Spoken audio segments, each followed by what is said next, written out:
बांके बिहारी का नाम लेके हम अपने सफ़र की शुरुआत करते हैं अपने शहर भवानीगढ़ से। 370 किलोमीटर का सफ़र करीबन 6.5 घंटे के बाद हम बरसाना पहुंच जाते हैं।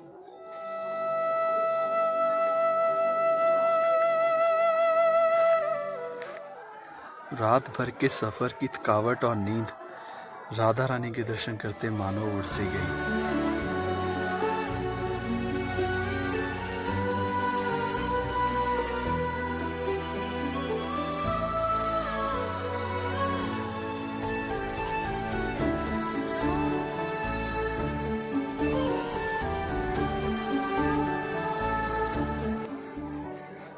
आमतौर पे इस मंदिर में बहुत भीड़ रहती है, लेकिन हम सुबह सुबह आए थे मंगला आरती के टाइम। शायद इसी वजह से थोड़ा कम भीड़ देखने को मिली हमें। और राधा रानी के दर्शन भी बहुत अच्छे से हुए और मंदिर को भी बहुत अच्छे से एक्सप्लोर किया। राधा रानी का मंदिर बरसाने की सबसे ऊंची चोटी पे स्थित है। वहाँ से कुछ ऐसा नज़ारा आता है पूरे बरसाने का।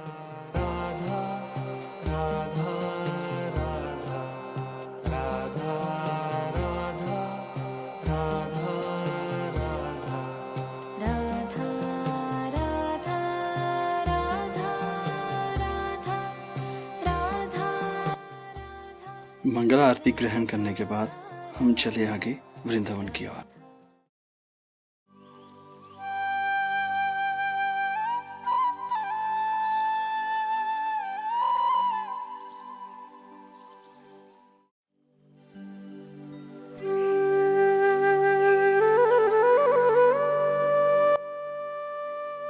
सुबह के करीब 8 बजे हम अपनी धर्मशाला में पहुंचे।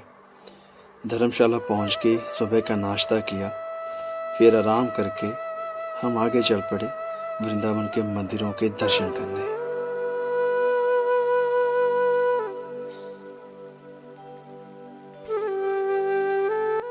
अगर आप वृंदावन पहली बार आ रहे हैं तो आपको यहाँ के ठगों के बारे में जरूर पता होना चाहिए। यहाँ के ठगों क्या आपके सामान पे हर वक्त नजर रहती है। अरे घबराइए नहीं, ये ठग बहुत ही क्यूट और प्यारे हैं। हो सकता है आपके सामान के साथ साथ आपका दिल भी चुरा ले। जी, मैं बात कर रहा हूँ वृंदावन के नटखट बंदरों की।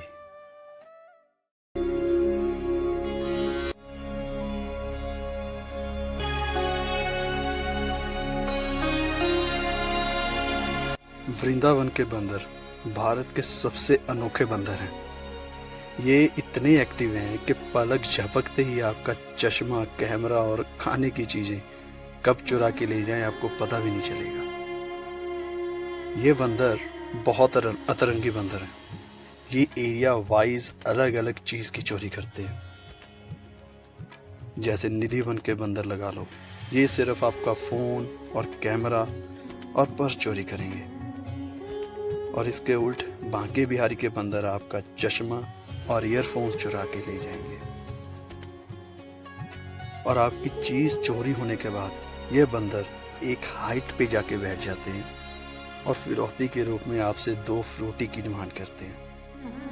और जितना लेट आप फ्रूटी देने में करोगे उतना ही ये आपके सामान के साथ खिलवाड़ करते रहेंगे। इंसान जो करता है वो सब गलत करता है। जानवर केवल पेट भरने के लिए ही करते हैं। अगर चोरी करके बेच रहा हो तो कोई बता दे, जानवर केवल पेट ही भरता है। साहब, जय गिरिराज।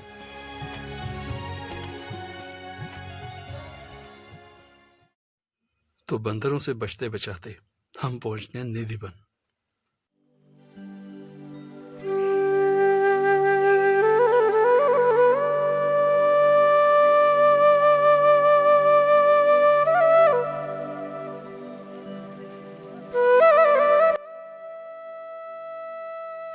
निधि मतलब खजाना और वन मतलब जंगल। तो निधि वन का मतलब है खजानों से भरा जंगल। और ये खजाने हैं भगवान श्री कृष्ण की रास लीलाओं के। 15वीं शताब्दी में स्वामी हरिदास जी ने निधि वन को बसाया था। और कहा जाता है कि बांके बिहारी जी को भी अपने तपस्या से प्रकट करने वाले स्वामी हरिदास जी ही थे। ये जो टेढ़ी मेढ़ी शाखाएं वाले तुलसी और मेहंदी के वृक्ष आप देख रहे हो। कहा जाता है कि रात को गोपियां बन जाती हैं और भगवान कृष्ण के साथ रास लीलाएं करती हैं।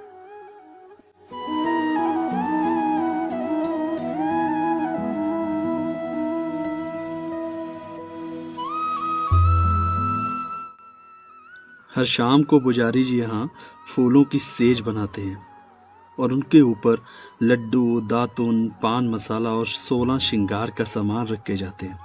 और सुबह आते ही एक चमत्कार देखते हैं। क्या देखते हैं कि लड्डू टूटा हुआ मिलता है, दातुन की हुई मिलती है और पान चबाया हुआ और जल गायब, और 16 श्रृंगार का वो सामान यूज किया हुआ मिलता है।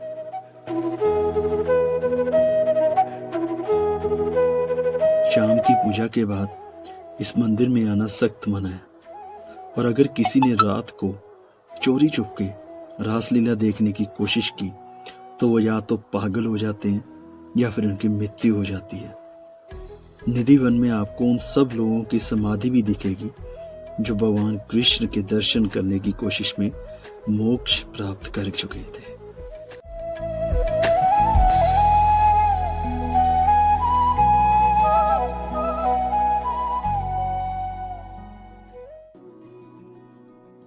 तो निधि वन से कुछ ही मिनट पैदल चल के हम पहुंचते हैं बांके बिहारी मंदिर।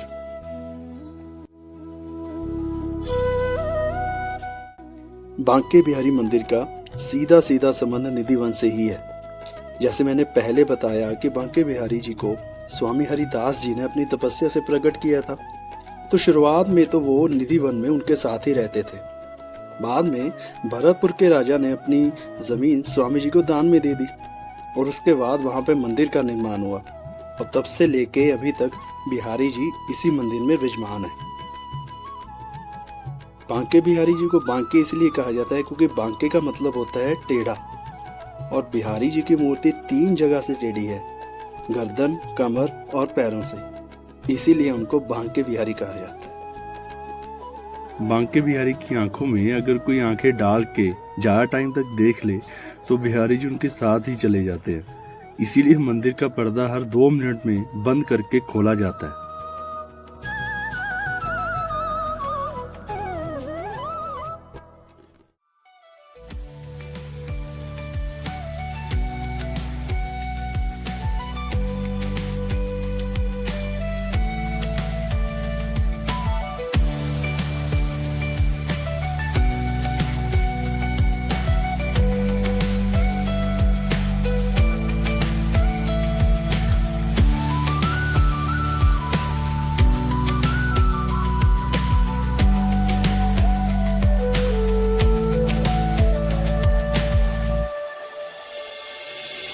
श्री कृष्ण गोविंद हरे मुरारी, हे नाथ नारायण वासुदेवा।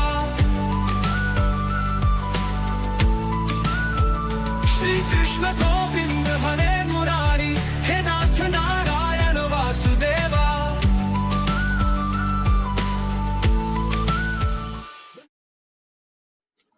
तो इतना घूमने फिरने के बाद हमें बहुत जोरों की भूख लगी थी, और फिर हमने खाई वृंदावन की सबसे फेमस और कॉमन चीज, दाल कचौरी। जी हाँ, दाल कचौरी किसकी अच्छी है किसकी बुरी है इसके बारे में मैं कुछ टिप्पणी नहीं करूंगा, क्योंकि वृंदावन में मैंने 3 से 4 जगह दाल कचौरी खाई है और सभी की मुझे अच्छी लगी। बस एक शर्त है कि जगह साफ सुथरी और हाइजीन हो।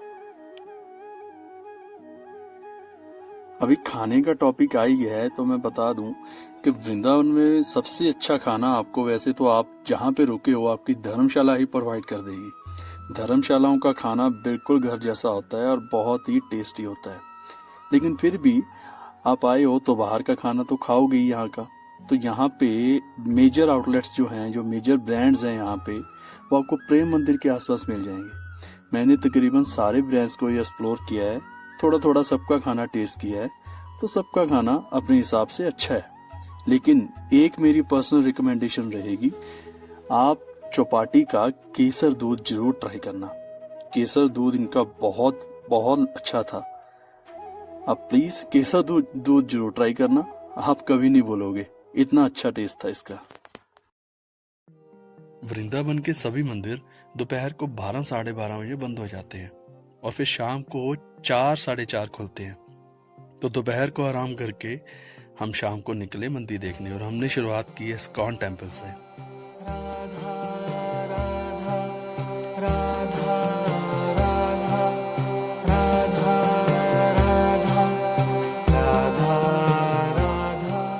इस्कॉन टेम्पल का निर्माण स्वामी प्रभुपाध्याय ने 1975 में करवाया था। इस्कॉन मंदिर अपने टाइम का बहुत सुंदर मंदिर है। यहाँ की मूर्तियों को बहुत डिटेल्स में तराशा गया है।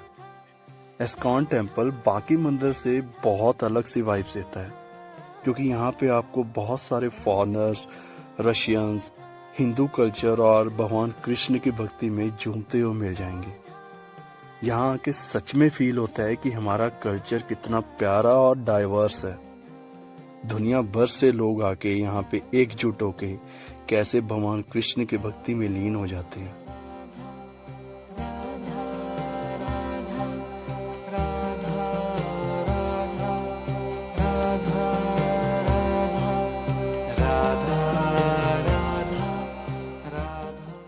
हम सब इंसान हैं और इंसानियत सबसे बड़ी चीज है। यहाँ आके मुझे वो फील हुई।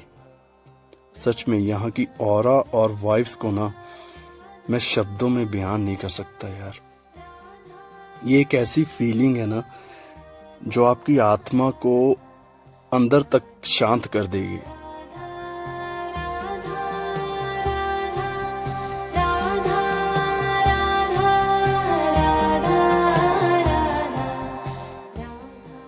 और ये फीलिंग ना आप सिर्फ और सिर्फ यहाँ पे आके ही फील कर पाओगे।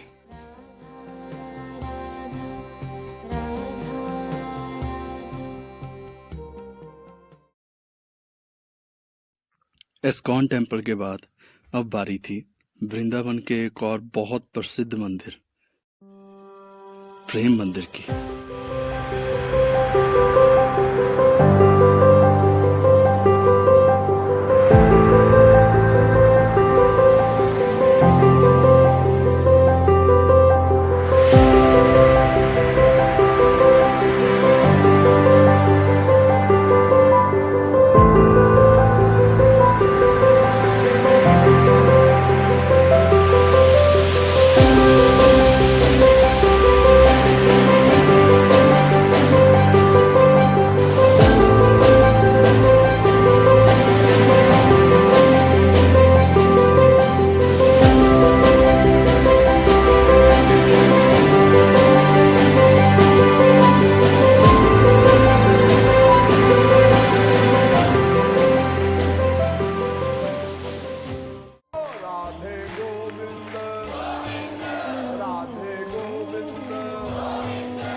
प्रेम मंदिर का निर्माण जगत गुरु कृपालु जी महाराज ने 2001 में शुरू करवाया था और तकरीबन 11 वर्षों बाद 2012 में ये आम जनता के लिए खोला गया।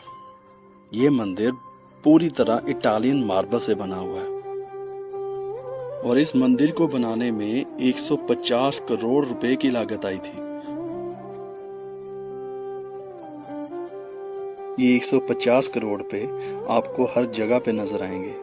यहाँ पे जितने भी पिलर बनाए हुए हैं इटालियन मार्बल के, उस पे बहुत ही अच्छा, बहुत ही रियल लगने वाला मूर्तियों का काम किया हुआ है।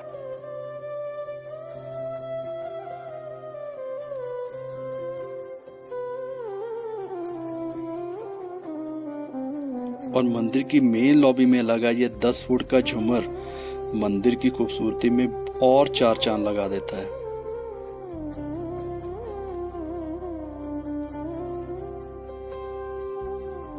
ये जो झूमर के पीछे आप ये डिजाइन देख रहे हो ना, ये भी पत्थर को काट के उसको तराश के बनाया हुआ है। यहाँ पे पत्थर पे जो भी आप डिजाइन देखोगे ना, वो अपने आप में एक कलाकारी का नमूना पेश करता है, क्योंकि यहाँ पे जितने भी डिजाइन बनाए गए हैं ना, वो पत्थरों को काट काट के बनाए गए हैं। और इसके अलावा यहाँ पे आपको बहुत खूबसूरत झांकियां और फाउंटेन शो भी देखने को मिलेगा।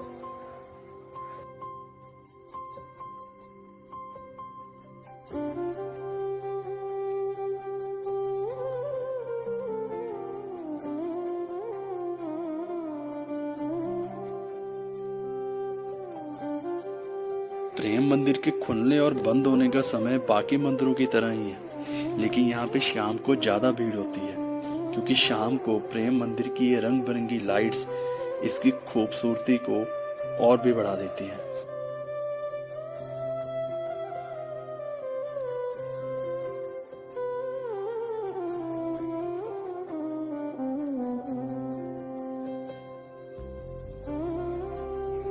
और 54 एकड़ में बना ये मंदिर आपको रात का रश और क्राउड बिल्कुल भी फील नहीं होने देगा।